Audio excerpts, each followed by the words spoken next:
Hey, what's going on, everybody? Welcome to another episode of Let Me Learn You. I am your host, Jemele Hill. In case you don't already know that by, I don't know, that little, I guess we call it a cryon, sometimes a title card that says it right there. And by the fact that hopefully you're on my YouTube page watching this right now. As always, want to thank you for joining me and checking me out. I have a lot of stuff to get to today. Hopefully, I'll be joined by one of my really good friends who's an NBA insider, Ohm Youngmisuk, who is an NBA insider from ESPN, because I got to break this Tom Thibodeau thing down. In case you hadn't heard, the New York Knicks decided to fire Tom Thibodeau just about, I don't know, 3 days after the Knicks have been eliminated from the Eastern Conference Finals, which is frankly the most relevant the Knicks have been in at least 2 decades. And they just decided, we're going to move in another direction. And I have to be honest, it completely caught me by surprise. Excuse me. I know that in this day and age, you can, job security, especially if you're a coach in professional sports, if you're a coach, especially in the NBA, because I don't know if you guys have noticed, but there has been a pretty significant trend of NBA coaches who were formerly coach of the year who have been fired. Mike Malone got fired. Mike Brown got fired. Budenholzer, who was in Phoenix and also with the Milwaukee Bucks, he also got fired.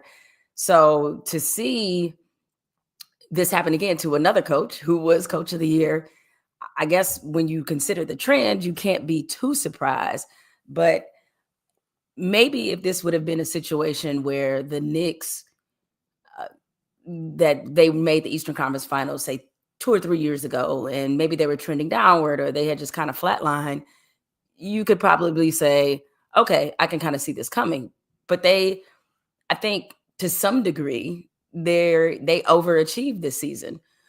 And then just a few days removed. And if you think about that series in general, I mean, if the Knicks, if they don't blow that lead in game one, I think it's very possible they could be headed or in the finals right now.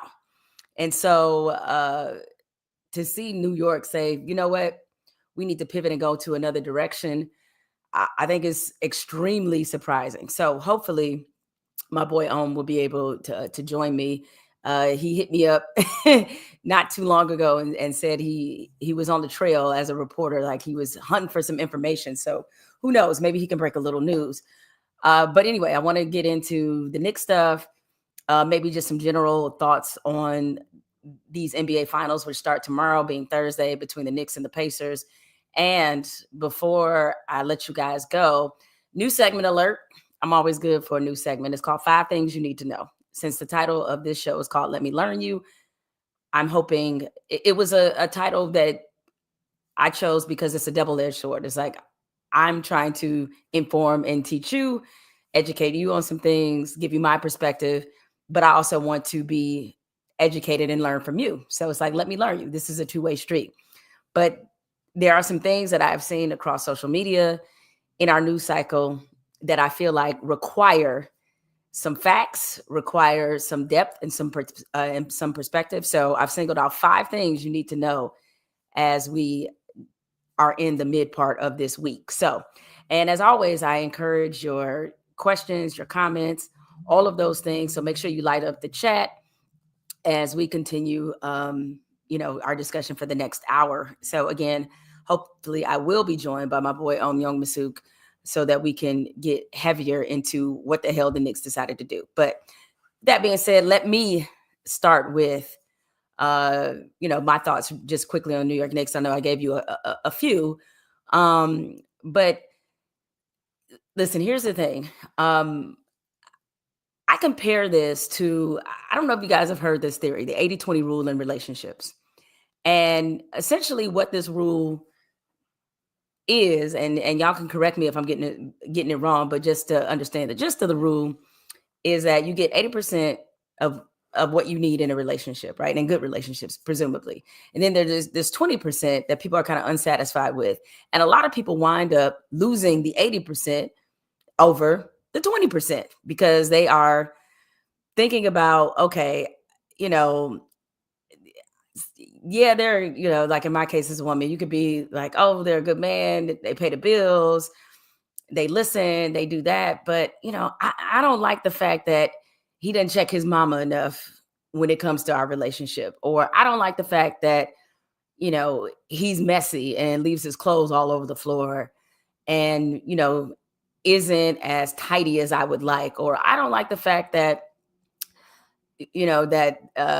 sometimes he hangs out a little bit too late with his friends. And so then what you have to do is decide, hey, are those things that irritate you and that bother you, are they enough for you to rule out the 80% of the things that go right?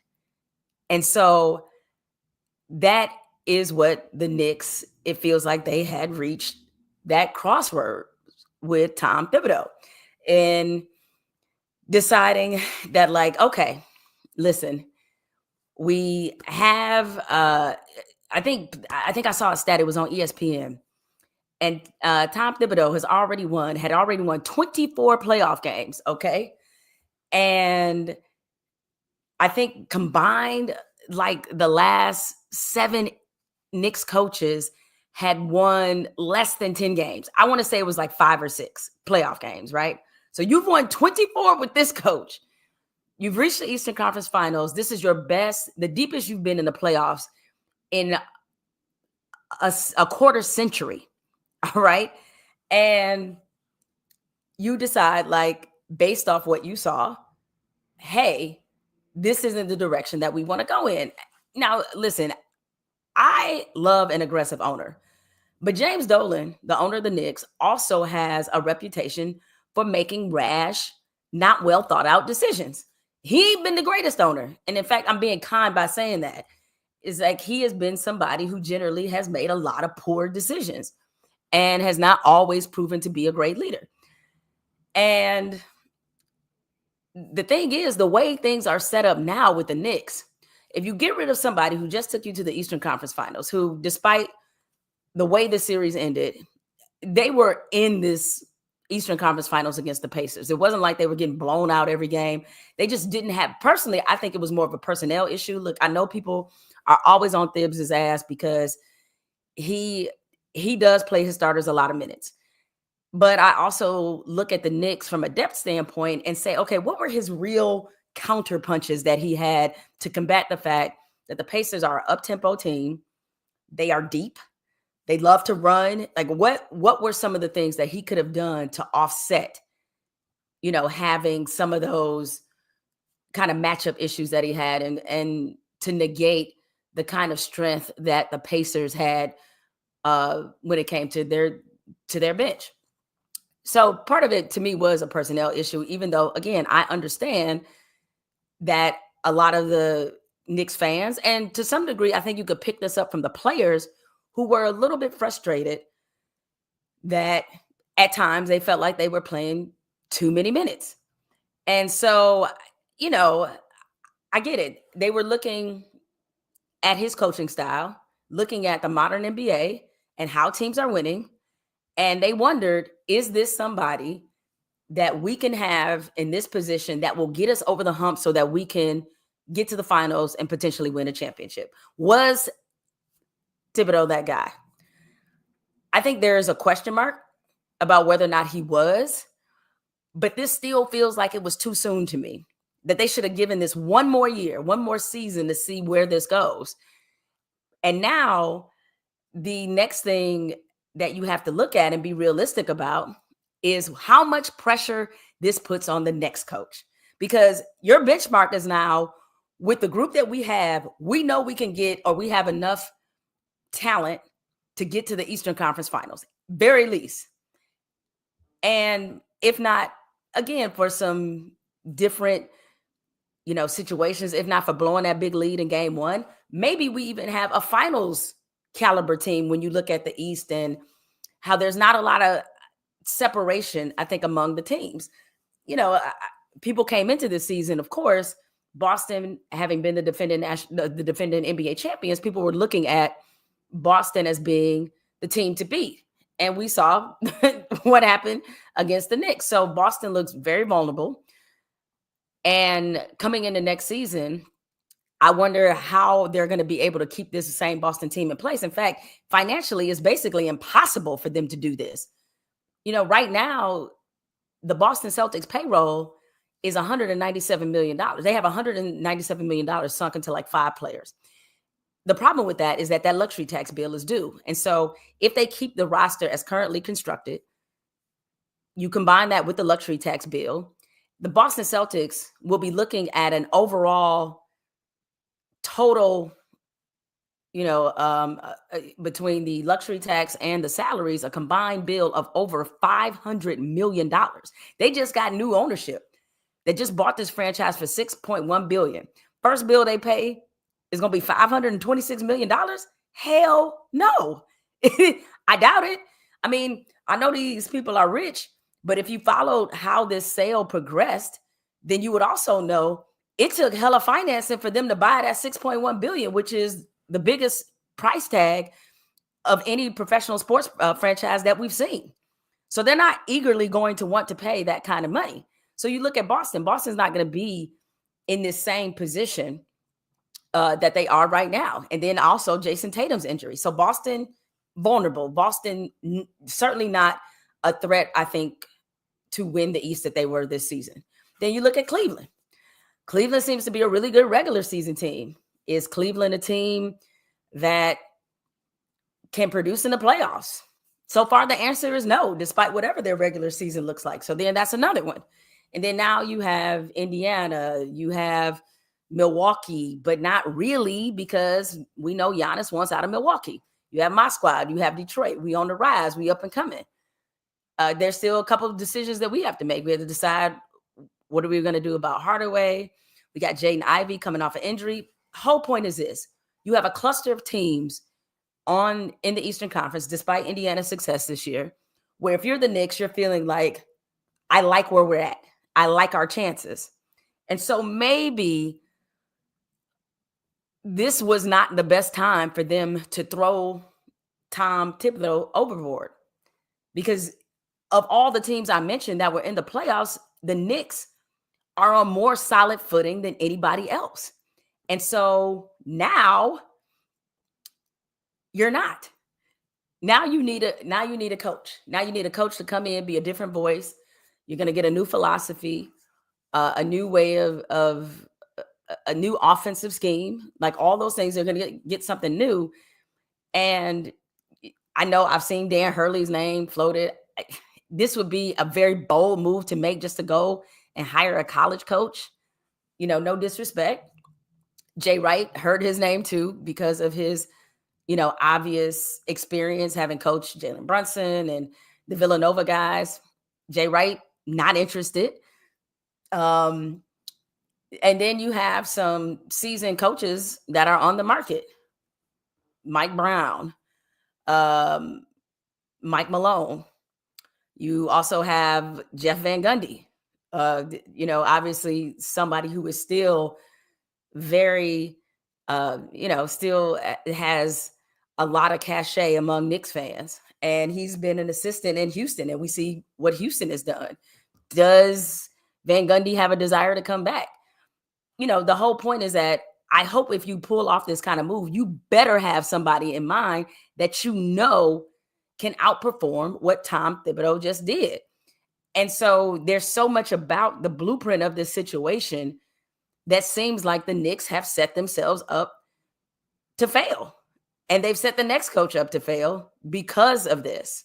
And I see a couple of you in the chat asking this question: how about Mark Jackson?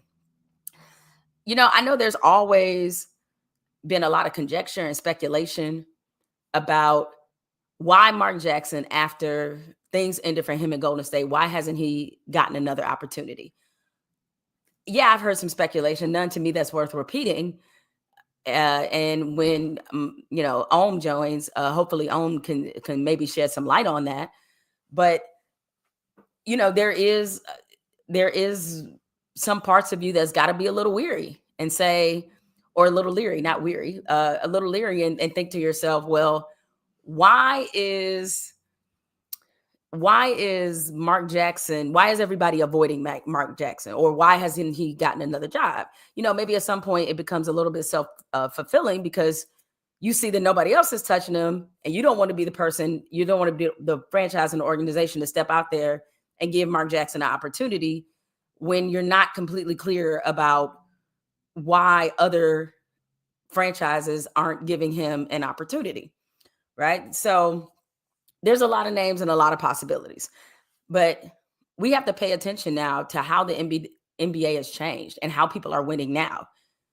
You look at how both OKC and Indiana are constructed. These are two teams that are left. And even throughout the course of the season, the teams that you saw that were successful.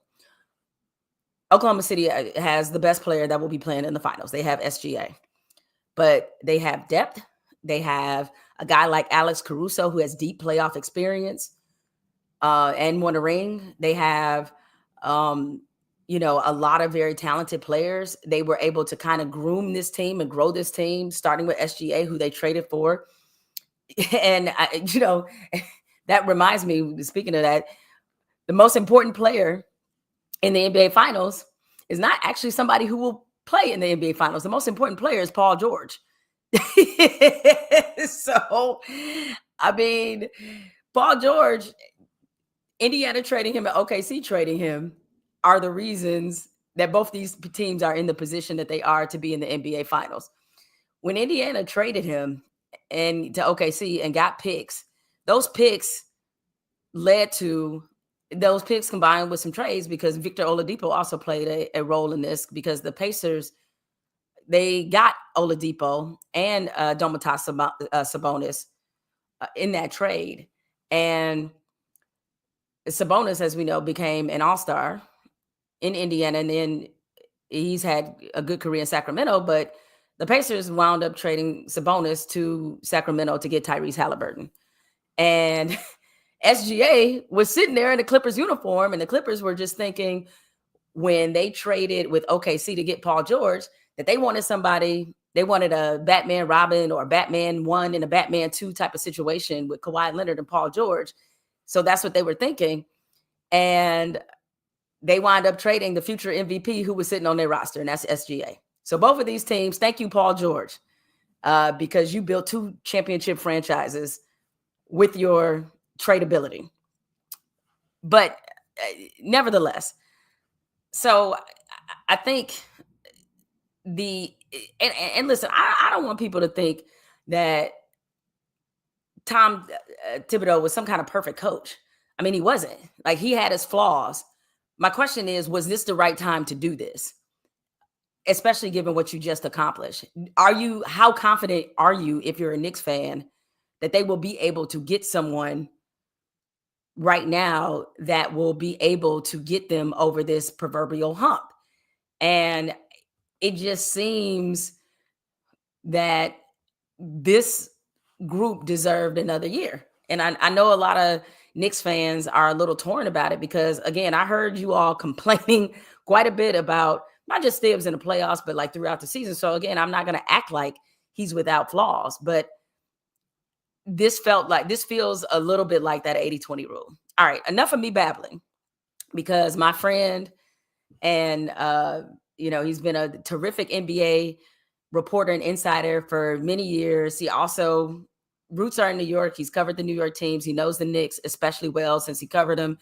And now he's an NBA insider with ESPN. And I believe he is currently at the NBA Finals right now, or at Media Day, right, Ohm? Yeah, Media Day just ended a couple hours ago. I'm sorry. I could show you the court. The court is... Look at that. I don't know if you can see that. I can see that. They got you a little high up, but we can still see it. I had to find somewhere quiet. So, I appreciate it. And by the way, dope T-shirt. Thank see you with the Tribe Called Quest. Quest. Yes, I mean, I went with our Spartans today. Ohm also went to Michigan State, for those who are out there watching. But Ohm, I'm gonna get right into it because I know you don't have a lot of time, given that you're actually on official duty there covering the finals. So how surprising was it? You have your ear to the ground in the NBA streets as much as anybody. How surprising was it that the Knicks decided to do this? So, I mean, I know this is going to sound like a cop-out answer, but it is and it isn't at the same time. Um, Okay. it it is surprising because, and let me preface everything by saying I'm a Tom Thibodeau fan. I've known the guy since the late '90s when he was an assistant with the New York Knicks, and I was a backup writer covering the Knicks for the New York Daily News. And I think I was probably, I think that Frank Isola likes to say I was the first guy to write an actual article on Tom Thibodeau for his qualifications for a head coaching job when the Atlanta Hawks job was open back in like 2000 or something like that. So I like Tom Thibodeau, and obviously he's taken the Knicks to the brink of the NBA Finals, and he's as successful as anyone's been there in the longest time. But by that same token, at the end of the regular season, I was hearing from a lot of regulars, from a lot of head coaches around the league, and assistant coaches asking me like, "Yo, we're hearing that Tibbs is in trouble. That if he doesn't make it to the finals, basically, the Knicks may end up firing him." That was kind of like the word that was around the league. Clearly, it seemed like maybe the Knicks had seen something that they just weren't in love with. Look, I mean, 5 seasons in New York is a lifetime. 5 seasons anywhere in the league as a head coach is a lifetime these days. You see a lot of head coaches this season. It was as turbulent as it's ever been. Michael Malone being fired with a couple games to go in the regular season. I think it was 3.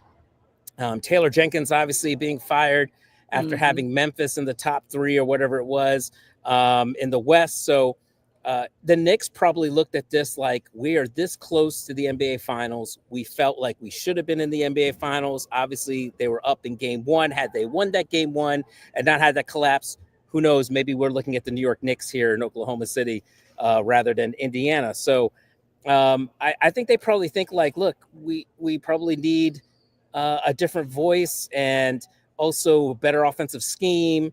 And those are things like, if they had approached Tom Thibodeau, and I don't know this, I'm just speculating, and they said, hey, we need you to hire an offensive guru. We need you to change this on your coaching staff. We need you to address this.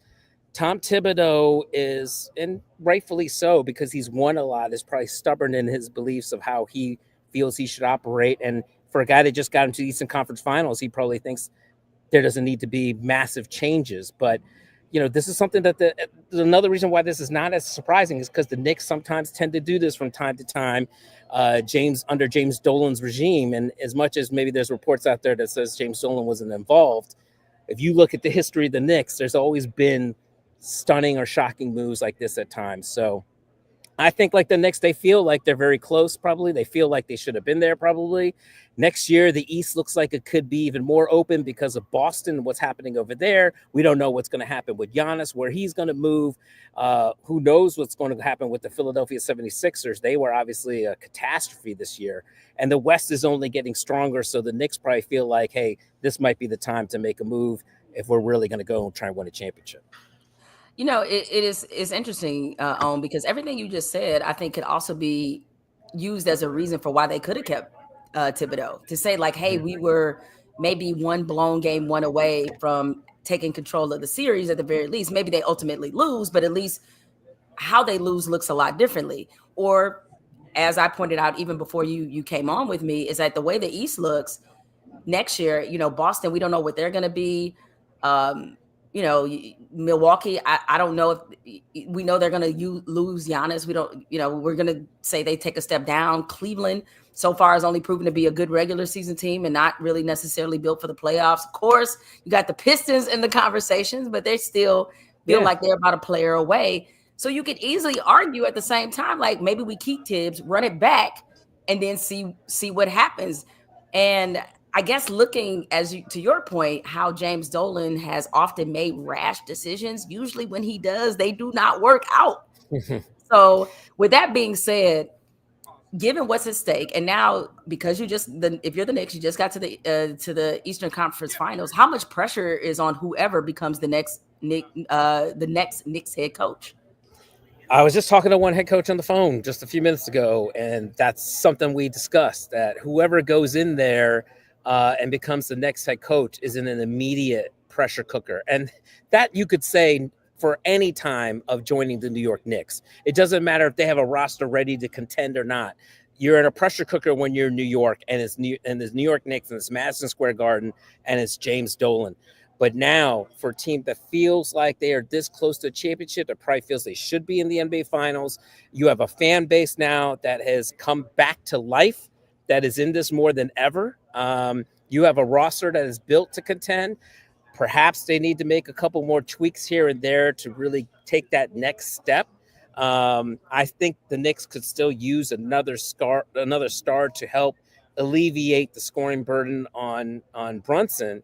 I mean, Cat had some strong moments, but defensively they were also weak on that side as well. I mean, just somebody who can help them go, not go through these scoring droughts that they had at times against Indiana. And of course, yes, defense was a lot of the issue as well in the Eastern Conference Finals. But whoever takes that job next is going to be in an immediate pressure cooker, whether it's a first-time head coach or whether it's going to be a guy who's won a championship before as a player or as a coach or anything like that. That person is going to feel the pressure for sure. So, who are some of the names that you're hearing as at least candidates that the Knicks will be looking at? And I have to be honest, given this type of move, I have a hard time believing they don't already have the person either in mind or they've been talking to maybe through back channels and behind the scenes. But who are some of the names that you're hearing about as potentially their head coach? Yeah, I mean, look, from a speculation standpoint, obviously everybody's like, from the timing of it, they're like, well, look, Johnny Bryant was a guy that, was interviewing with the Phoenix Suns, and the Suns decided today to hire Jordan, so from Cleveland, so another Michigan State guy. The Michigan State Mafia is I strong in know. Phoenix, You might obviously. as well just call them the Spartans of the Southwest. Yeah. You and I, we need to tell Matt Ishbia, like, hey, you can hire us anytime.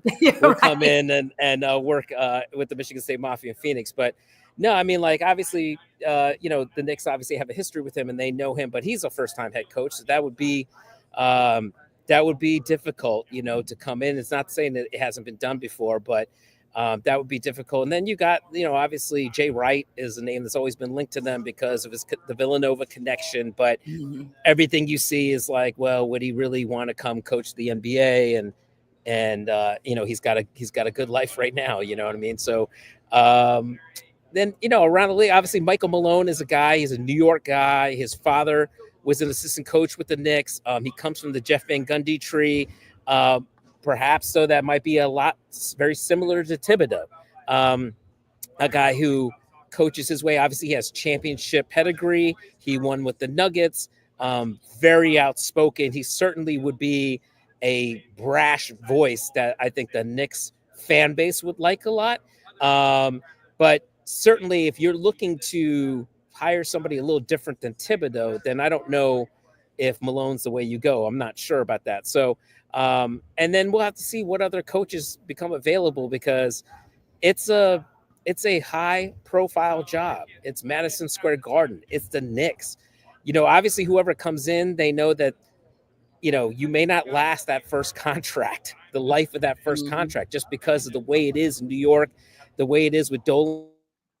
It's a very attractive job. So I would imagine that some current head coaches out there would be interested if they don't like their current predicament. All right, a name that has certainly come up in this chat quite a bit is Mark Jackson. So number one, and obviously I'm not in the know as you are, but why has Mark Jackson not gotten an opportunity? And do you think the Knicks, there's any possibility that could happen? It's a great question. I like Mark a lot. Obviously, worked with him at ESPN, knew him as a player when he was playing, and obviously, had that successful stint with Golden State briefly. But then, there were all these reports basically that he was hard to work with, and maybe like he was a little stubborn, things like that.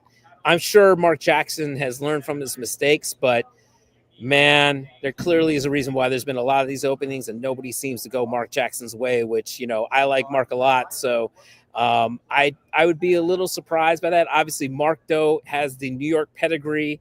He is, New York City bred point guard, former Knick.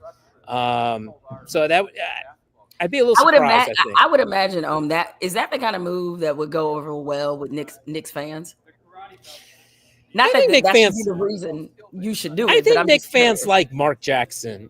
The question here is, what is his relationship with Leon Rose, with James Dolan, Worldwide West? Hmm. Those are the guys that are going to be making the decisions. And on top of that as well, Jalen Brunson, Rick Brunson, his father, who certainly has influence.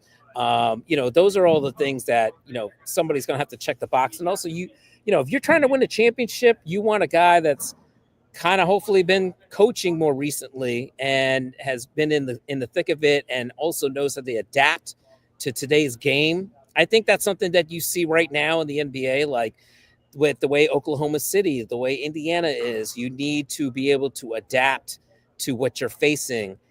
These are young teams that Indiana plays with a lot of pace. They shoot the three a lot. You know what I mean? Like, the Knicks did well in the regular season, but then when they got into this series, it was about like having to adapt when things were going wrong. There were just way too many scoring droughts, defensive droughts.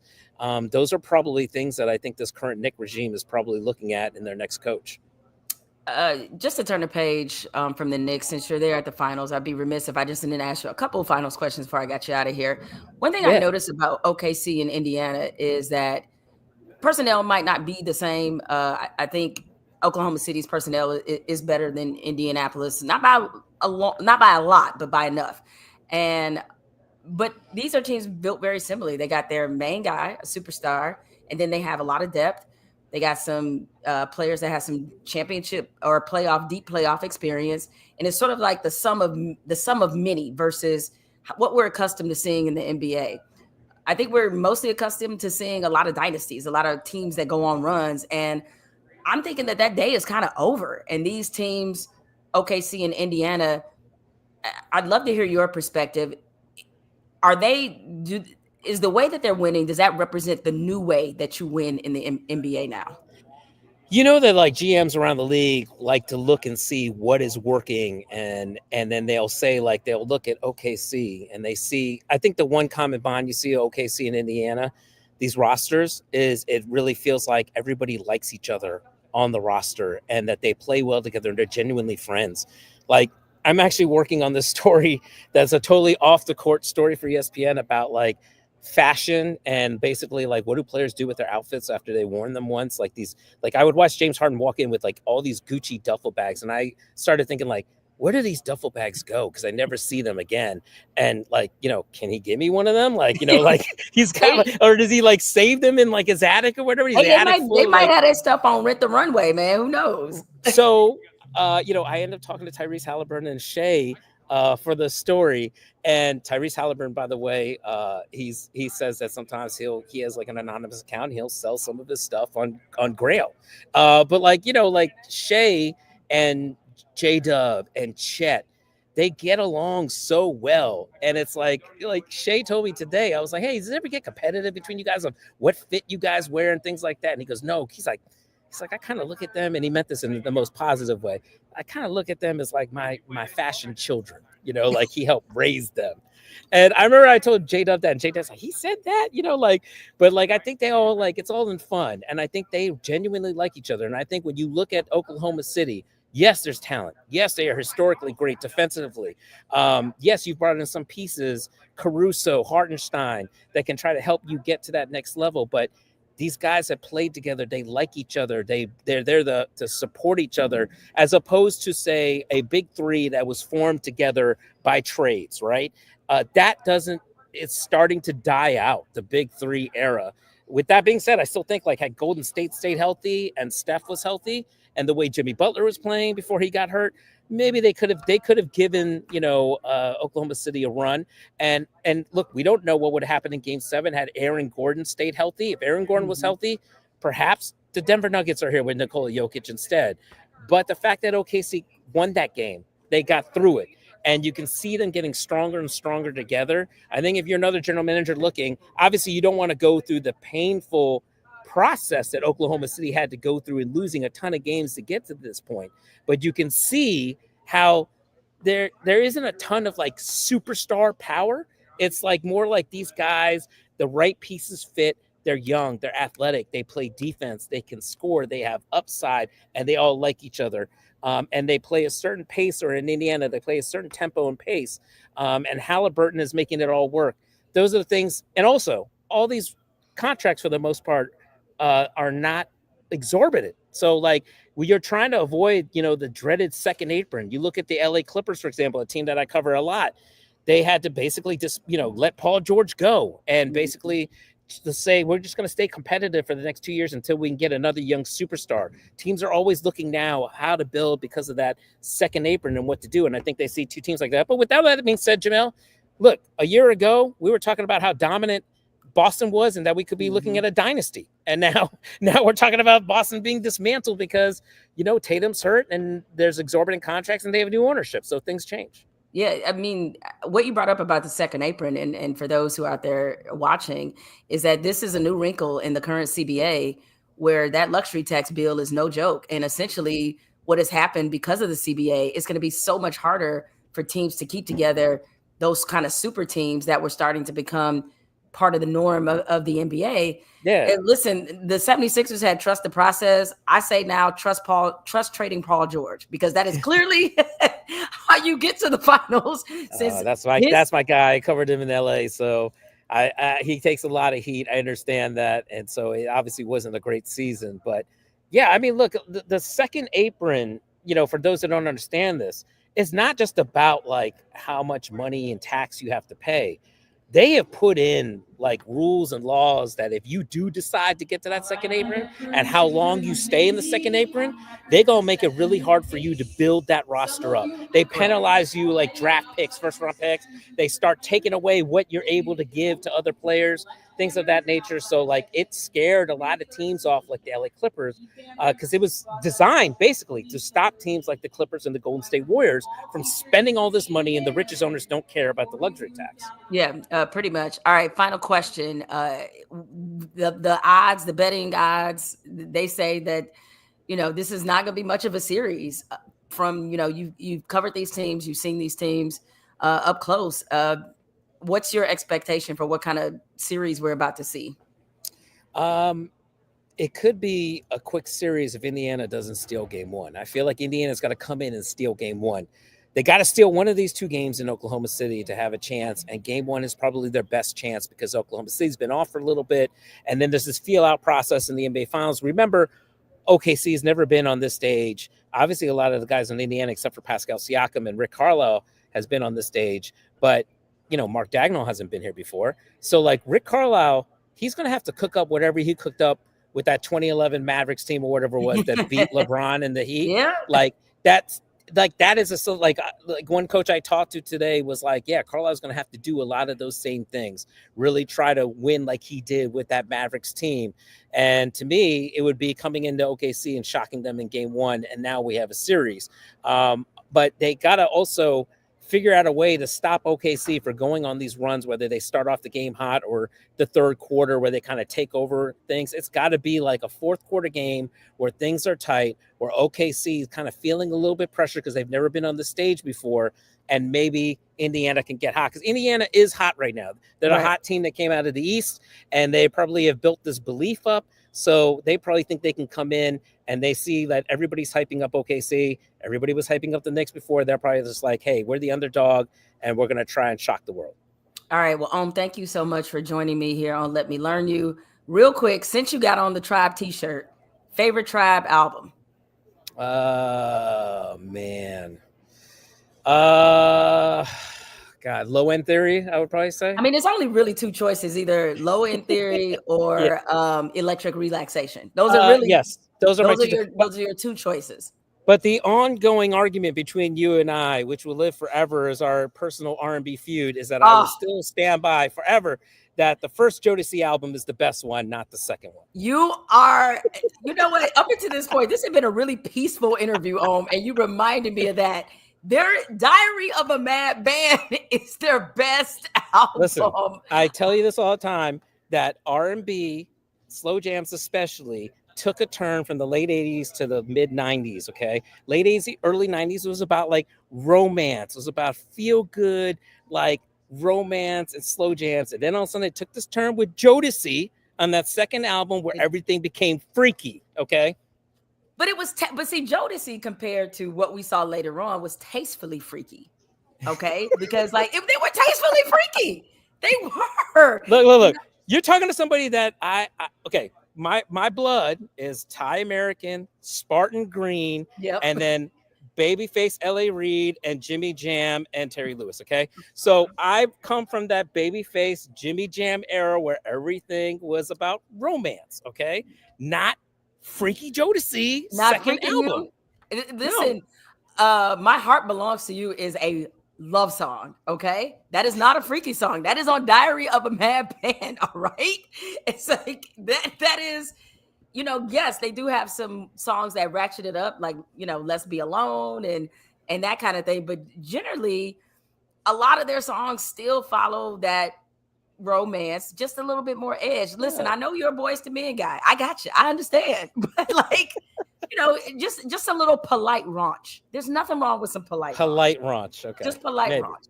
That's what Jodeci gave us. Listen, put it this way, we went from My Heart Belongs to You and Freaking You to Fuck You Back to Sleep. That's all I gotta say. All right, that's all I gotta say. Yeah, Chris Brown made Jodeci look like choir boys. So yeah, I mean, my favorite era of R&B, the raunchiest it probably gets, is probably Guy and Aaron Hall. You know what I mean? And then like, you know, then it takes a turn in the mid 90s on. But yes, I'm like the baby faces, Tevin Campbell's, the Karen Whites, you know, that's the era I want to stay in. Okay. That's why you my guy. Well, listen, have fun covering the finals. How many finals is this now for you? Oh man, I can't. You don't even remember. Yeah, you're an OG in this game. But again, I appreciate you joining me and have fun out there in Oklahoma City. All right, anytime. Thanks. All right, take care. That was my man, Ohm Youngmisuk, who is an ESPN NBA insider. Ohm and I have known each other since college. We both went to Michigan State. He's just a couple years older than me, but when it came to arguing about R&B music, Ohm is my guy to argue with. And yes, to this day, whenever we see each other, we will always argue which Jodeci album was better. The first one that had Forever My Lady, Stay, I'm blanking on the rest of the songs all of a sudden, or the second album, you know, Cry for You, My Heart Belongs to You. Listen, to me, the second Jodeci album is better than the first one. And the first one was a banger. So this is no disrespect to the second one. Slept On While You Playing is the third one. That's the one that had Freaking You on it. You know, like that one was truly incredible. So, you know, to me, Jodeci will always be, when it comes to that kind of, you know, raunchier R&B, if you want to call it that. They will always, you know, they will always kind of be the gold standard, if you will. Because like, man, because I think the third one was the show, the after party, the hotel. It was that one. And what was it that was on there? They had Get On Up. I think that was on that one as well. So like, I think the show, the after party in the hotel, was like a very underrated album, but it's always, to me, about the second Jodeci album. That to me was their best one. So y'all can debate me if you want.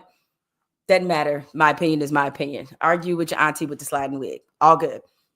And we were talking about the Knicks, and a bit of sound I want to play for you all is, much to Ohm's point, as he brought up the fact that the whispers were there during the playoffs about whether or not this could be Tom Thibodeau's last season. And, you know, I'm reminded of when Jalen Brunson was asked, I don't remember which press conference this was, but it was after one of the playoffs games where he was asked whether or not he thought, or he was asked in general about Tom Thibodeau's job security. I feel like nobody takes more criticism than Tom, and this team obviously has turned around during his tenure. Do you kind of feel that going forward he's the same guy to lift you guys the rest of the way, that next level? Is that a real question right now? You just asked me if I believe that if he's the right guy. Yes. Thanks, guys. Come on. Turns out reporters be knowing. Reporters be knowing. All right. So now he's got to get used to a new coach. And I think one of the questions we still don't know yet is how much did the players, how much, if any, input did they have? Because there were, at different points in the season, it did kind of come up that obviously the number of minutes, Thibs' style, I think it was wearing on them a little bit. Did it wear on them enough to the point where they were just like, hey, we don't think we can get to the next level with this particular guy. All right. As I mentioned, the whole reason that I wanted to name this show what I did is because, this is an opportunity for us to learn from each other. And there are things, there are topics and conversations that happen in social media. We are in an age where we are battling, we fighting for our lives against misinformation and disinformation. So I'm hoping to bring some clarity, bring some information so that we don't continue these same stupid ass conversations. So here are the 5 things that you need to know. And I know this is probably, you guys are going to lift your eyebrows when I say this, but one of the 5 things that you need to know is that Harriet Tubman actually existed. Ever since I found out Harriet Tubman is not a real person, it fucked me up, not gonna lie. Because her real name is Araminta Ross. And she was a spy for the United States government. Her real name, Araminta, is not connected to the Harriet Tubman. And Sojourner Truth's real name is Isabella Bumfrey. Same thing, was also a spy. I just was saying this the other day to someone. Hear me out. That shit does not make any sense. Why would you be taking slaves underground and Tubman? Martin Luther King is not the only one that needs to be exposed. We need to talk about Harriet Tubman in the vital role that she played, because I don't think y'all realize that gap that we're missing. Harriet Tubman helped cover that up. Let me break this shit down to y'all. So first of all, if y'all don't know, Harriet Tubman was not her name. And y'all, I keep telling y'all, America is a stage. These people are playing characters. Everybody, for some odd reason, has to change their name.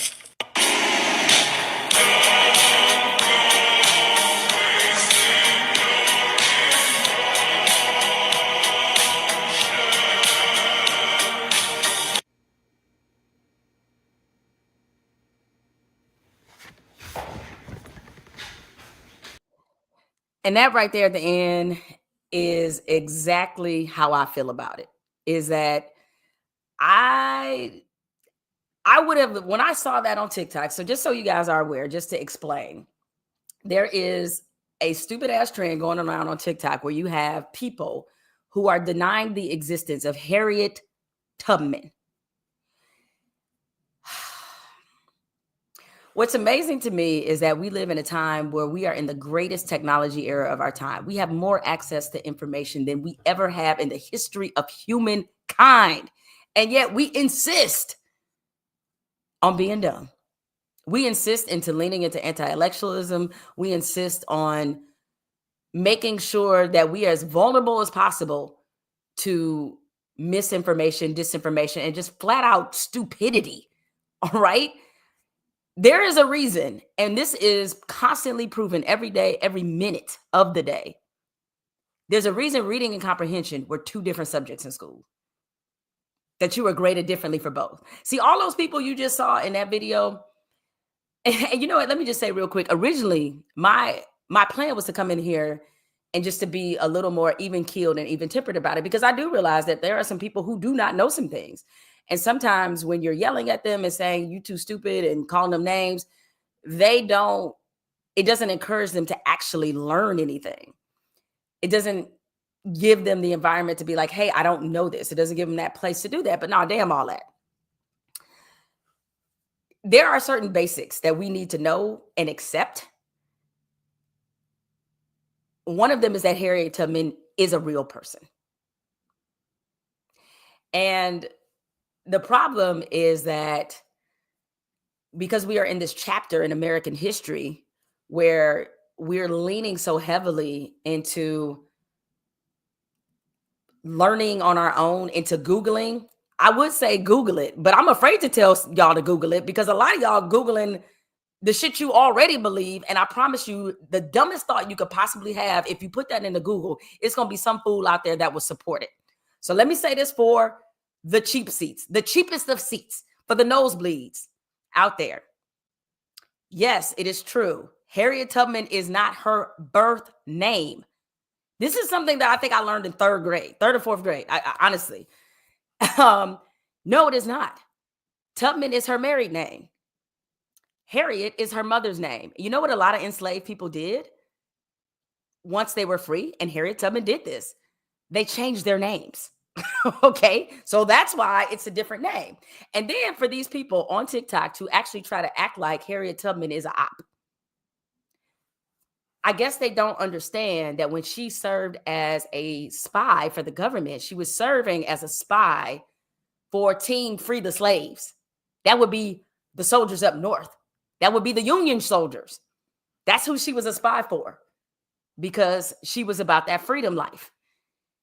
The third thing that clearly needed to be established after watching some of those brainless TikToks is that the Underground Railroad wasn't actually a real railroad. Because literally I watched a TikTok where somebody was trying to understand how the locomotive was underground. Lord Jesus, I would tell you to take the wheel, but after seeing this, you might just drive that bitch off a cliff, and I would not blame you. So one of the things you need to know, Harriet Tubman was a real person. And also, since they brought up Sojourner Truth, no, Sojourner Truth was not her name.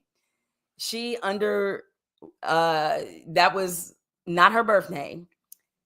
She had what she described as a religious experience in which she came to a religious epiphany, and she decided to change her name to Sojourner Truth. That is why that is the case. So some of us, hey y'all, I don't know what kind of strands of weed they got going on, some of y'all smoking, but you might need to back up. All right. Second thing you need to know.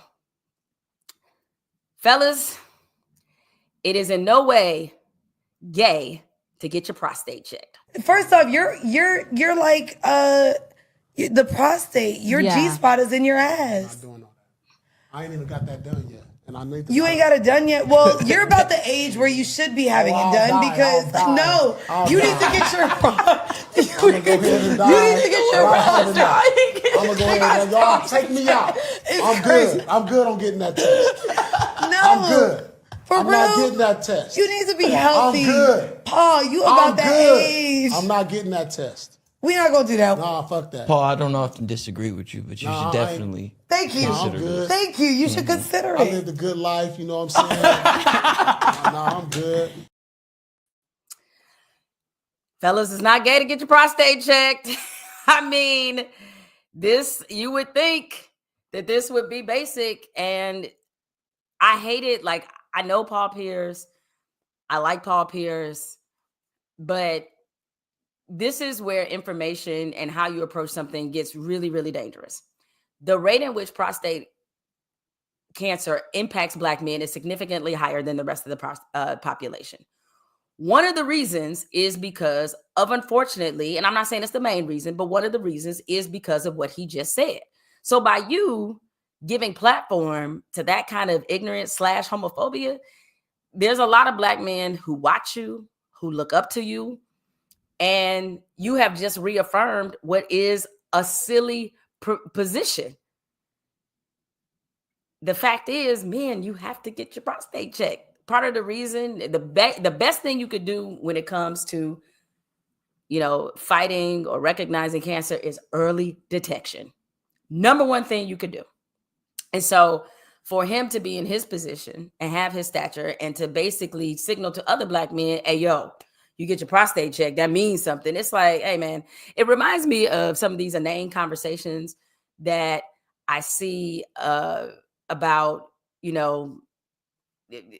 about masculinity and what's gay and what's not. And all of the things are usually silly. And in fact, me and one of my homeboys, we have like a running text thread where we keep track of these because they're so laughable. Because and I hate to say it, but a lot of it will come from women. I just saw one, no lie, I just saw one yesterday where this woman was on social media. I don't know if it was Instagram, whatever. And she said,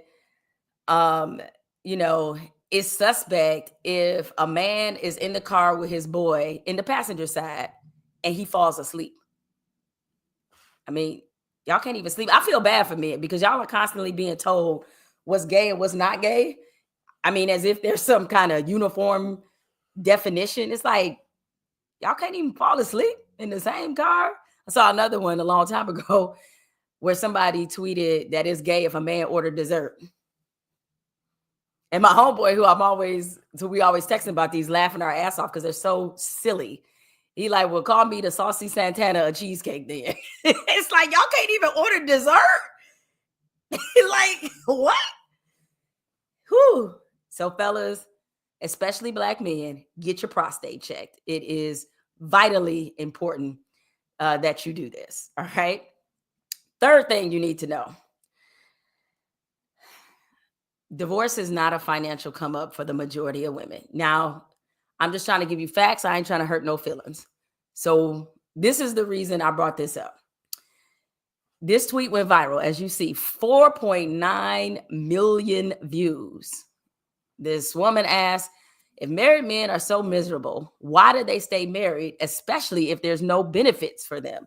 Somebody gotta be lying. And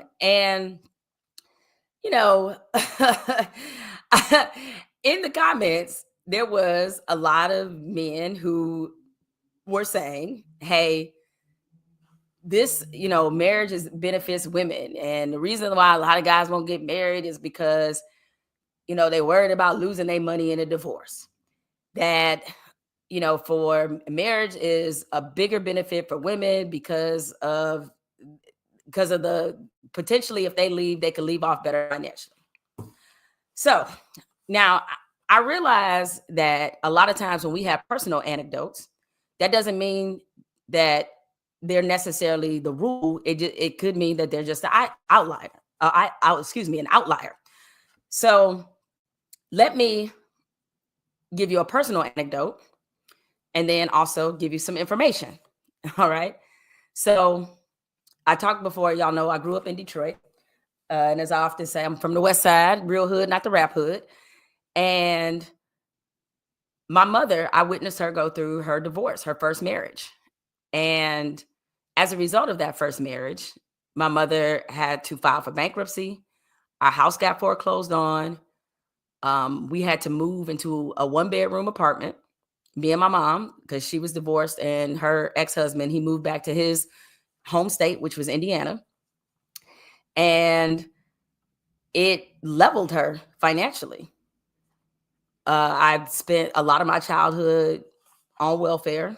This divorce it really accelerated the process of our poverty.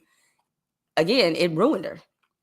And so there is this idea that constantly is floating around social media that divorce is so much more financially beneficial to women. Let me give y'all some stats. I'll make sure I wrote them down. All right. On average, a woman's income after a divorce drops between 20 and 40%. Now we know why. One of the reasons is that when you go from a 2-person income household to a 1-person income, to just a single income household, clearly income is lost.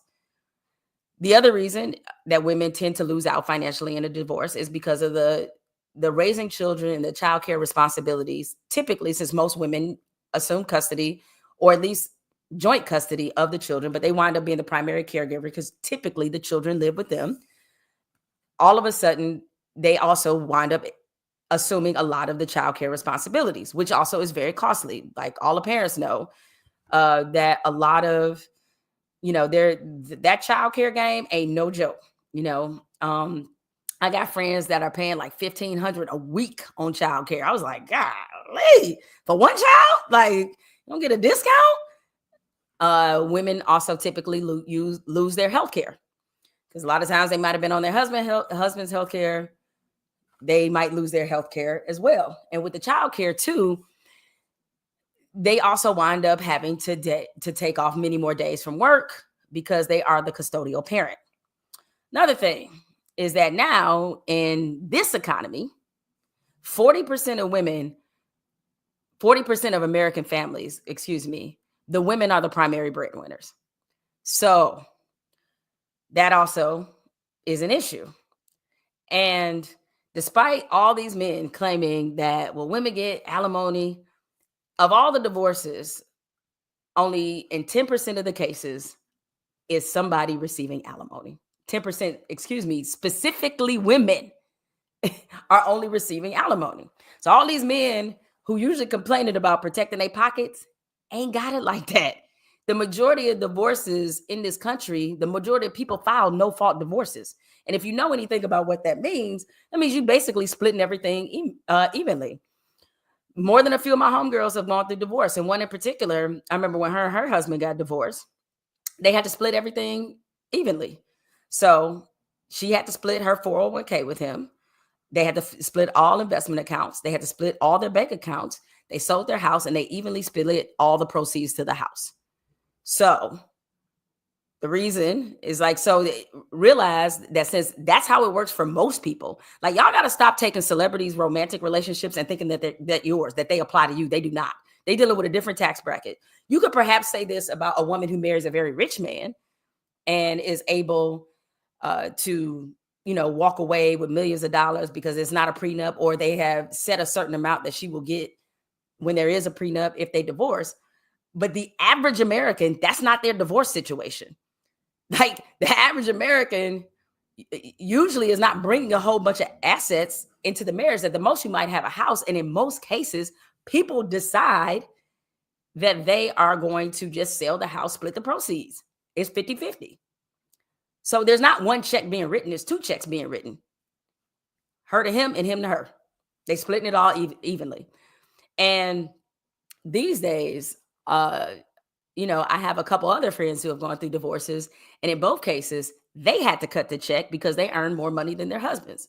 And so they wound up having to pay them more money, and they were able to mediate and negotiate so that they just wrote them one check, but that check was basically an alimony check. So stop thinking that these celebrities and these athletes that y'all read about on the Shade Room and other places, that's not your marriage. Okay, that's not most marriages in America. They are different tax bracket. So much like I say about listening to relationship advice from them, don't do it, because they live in a totally different world than everybody else. All right, another thing that you need to know is we got to stop inviting people to the cookout for stupid reasons. We got to stop this. All right. And here is a reason why. Are you full white?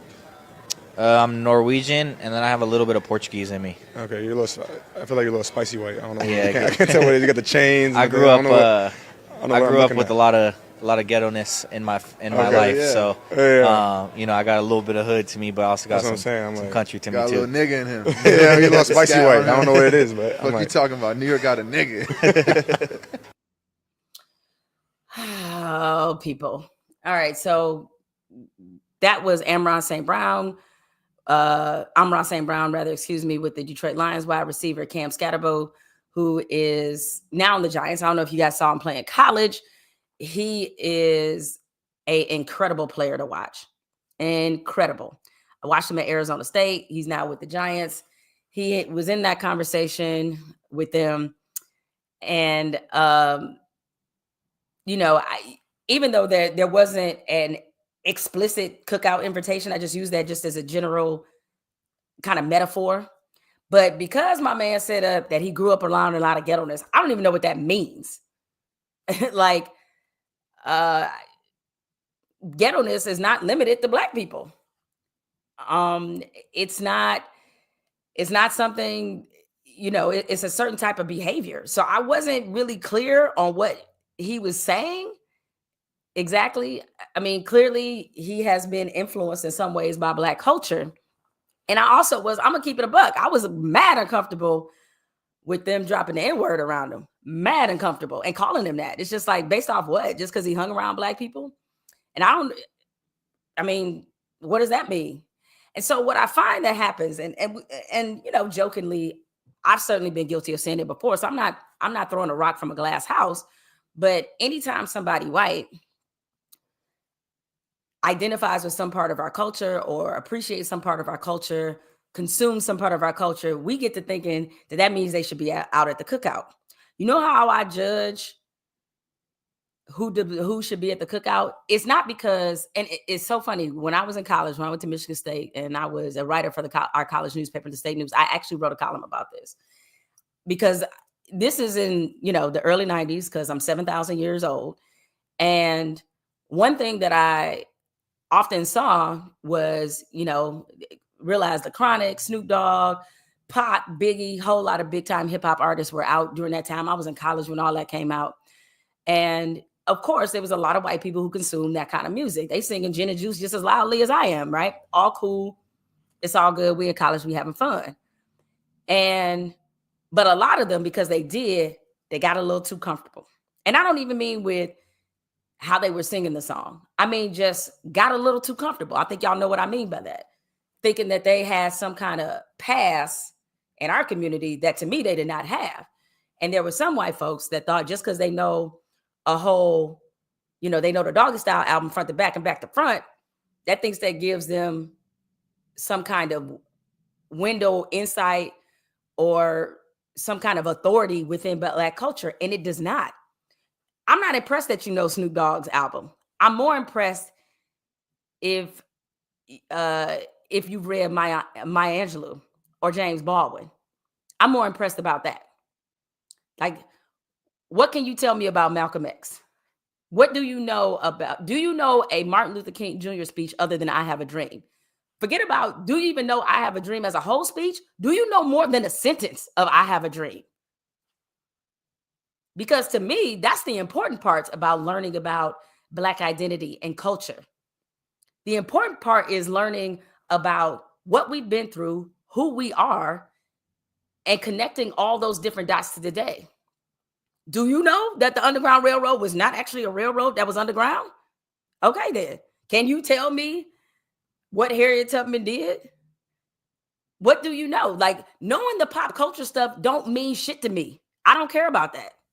And what we often see is that, because we are a generally accepting people, is that we see people who know our pop culture and we give them a pass into our community, and they start to think that they can chime in on issues they don't know anything about. So to me, I'm judging you by something different.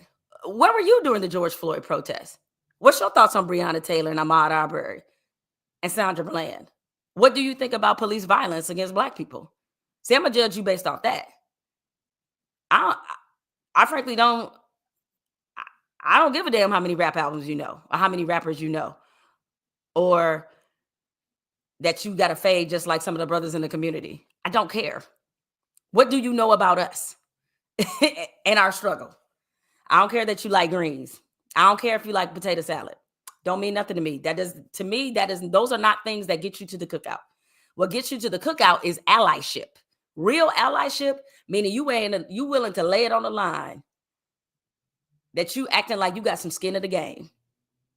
That you're willing to use your whiteness and your white privilege to be able to put somebody Black on, put somebody Black in a better position, speak to what our issues are. You know who's invited to the cookout to me, if we're using a sports example? Somebody like Paige Beckers. You know why Paige Beckers is invited to the cookout?